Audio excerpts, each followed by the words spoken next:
Match राहतोय आणि सध्या जीत भोईरला स्क्रीनवरती तुम्ही पाहता. What a inning. 15 चेंडू 54 धावाची जीत भोईरची इनिंग कशी आहे जीटीसी लाईव्हच्या माध्यमातून दाखवूयात. ही पहा इनिंग जीत भोईरची. Man of the match Jeet Bhoir.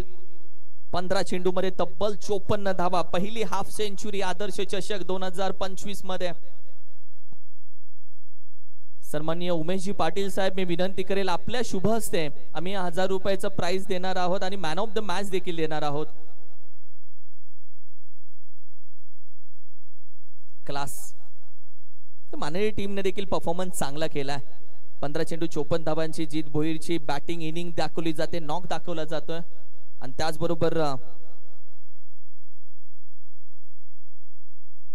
Man of the match आपण देणार आहोत.